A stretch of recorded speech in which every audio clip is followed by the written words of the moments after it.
Hey, good afternoon, sports fan. Welcome to Sports Night with George. As I was telling you yesterday, I'm going to do my weekly recap. Not much to talk about besides the salary cap that the NFL has just released.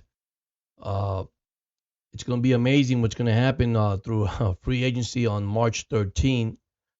According to CBS Sports, Jonathan Jones, the 2024 cap is set at $255.4 million, an increase of $30.6 million for the past from this past season at 224.8 million. Here's where all 32 teams stands in terms of the cap space heading into the free agency on draft season with the official rule locked in.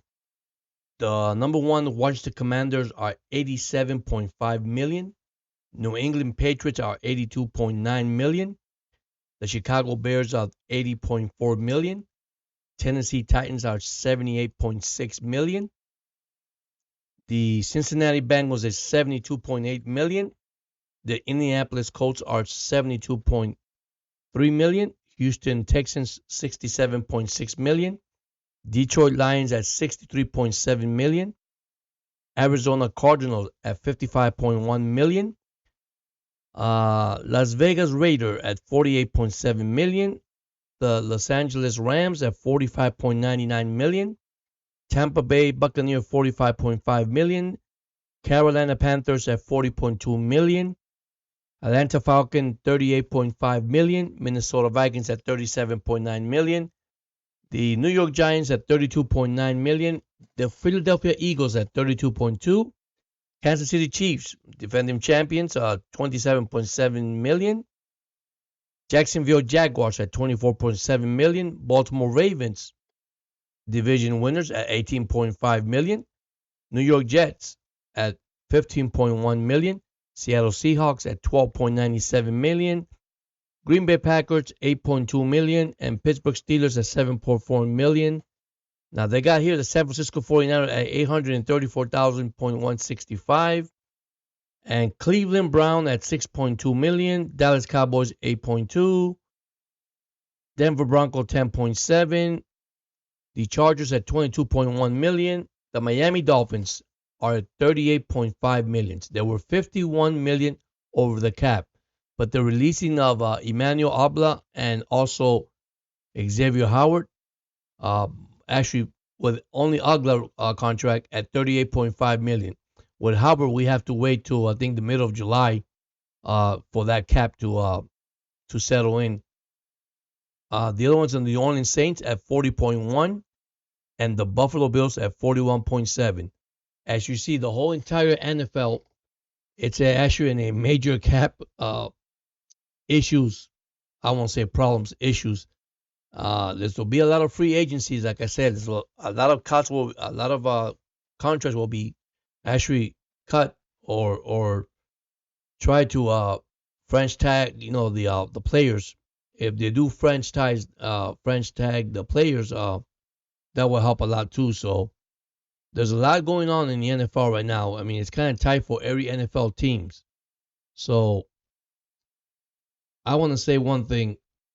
I hate to see Xavier Howard get cut, and so is Emmanuel Agla, great linebacker, great cornerback, but their number did decrease when it comes to production. I think Agla had 2 great years with 9.5 sacks, and Xavier Howard had also 2 great years, but suddenly they have declined, and that's normal. That's part of the NFL. Unfortunately, the Miami Dolphins still no contract for Tua Tagovailoa, which is kind of odd now because I guess they're figuring out some numbers or probably possible trade or possible give him a fifth year option and take it from there. Uh, there's a lot of these NFL teams that have proven in the past. Sometimes when you get these contracts, you get these players, you're looking for production, and it's kind of hard when you build a team around, which they're great players. Don't get me wrong. I'm not, bringing them down. You want to sign. I mean, anybody that was signing Xavier Howard now, they know what they're getting. A veteran in the league, and he's been a veteran. I mean, as a Dolphin fan, I hate to you know, see him leave. And Saul Emmanuel. I mean, these players could still help another team. You know, but at the same time, like I say, when you build these contracts with these players and you bring them into your team, the expectation of your team getting better and getting to the next level. And let's use an example, the San Francisco 49ers. I mean, they had two shots at the Super Bowl. And this one here actually hurt them more than anything else because they're going to lose a lot of players. Of course, there's restructured contracts. There's a lot of things you could see that could happen to any other team. Restructure, franchise tag, cut the player, make trades. So, it's going to be interesting on March 13th. Now, remember, I told you guys this last week. There's 2 days to be sure that there's nobody, mocking anybody when it comes to training and talking to an individual. You officially have to wait those 2 days before you start, if you start tampering, which that's what I meant, you know, what happens? You could lose a draft pick, then the NFL get involved. So it's kind of difficult. So let's see what happens. Like I say again, I'm very optimistic of a lot of this team, uh, going around their team and their teammates, and which is a sad moment at the same time, but at the same time they're looking up to get better, to improve their team better at the quarterback, at the running back position, at the wide receiver position, defensive line, offensive line. So I mean, it's remained to be seen what's actually going to transpire on March 13th. You know, maybe we'll be shocked with a lot of players that you see that's already on the list, starting with Kirk Cousin. But of course, Achilles injury, we don't know how that's going to turn. So I want to say one thing. When it comes to that, it's sometimes we have to gamble. What you have, what you don't have, what you need, what you really need for your team. And that's not really the word gambling I want to use. It's the word more like, you know, what do I need to my team to get to the next level? A good running back, a solid linebacker, a wide receiver. So, like I said once again, it's going to be interesting. It's going to be I think a busy March 13th when free agency hits. Uh, team that has the money, of course, has the better shot. Those that have to, work around, their actual budget. I mean, they got to the 13th to really take it down. If they don't, it's going to be a major hit for those teams. It's going to affect those teams, by the way.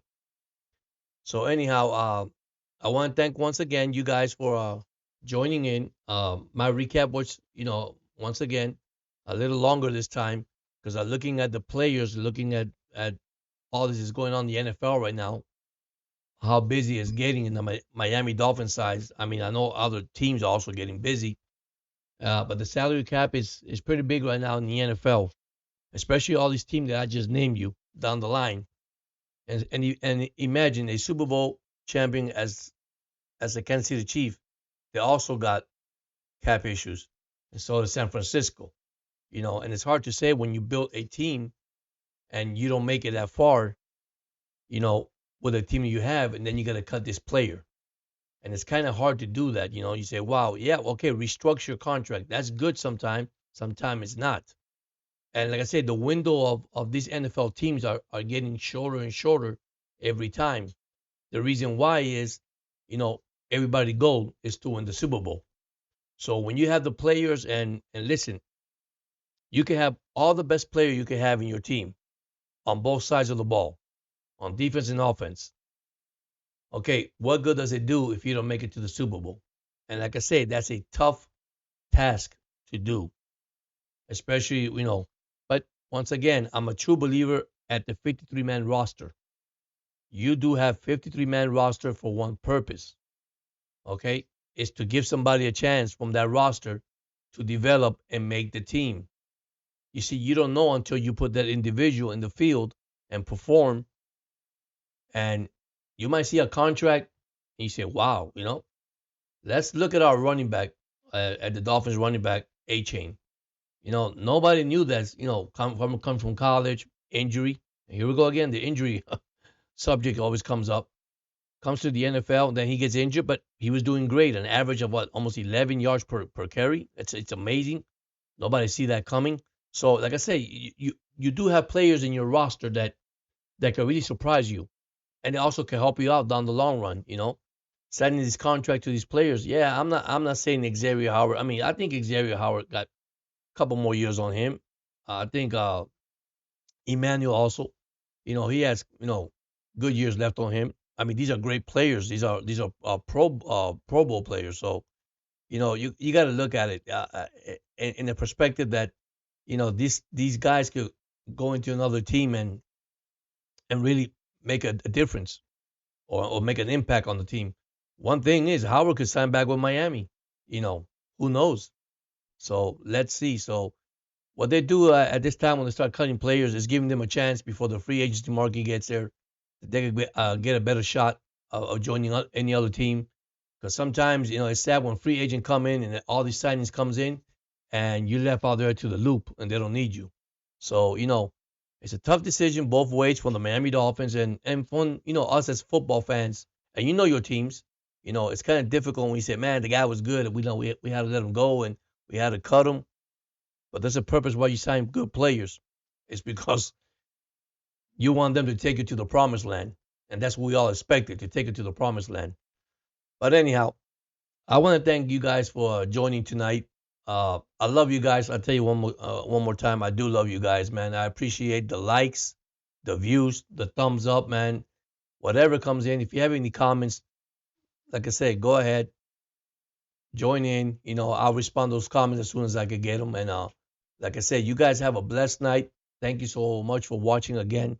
See you next time. Actually, see you Saturday. Thank you so much. Have a blessed one.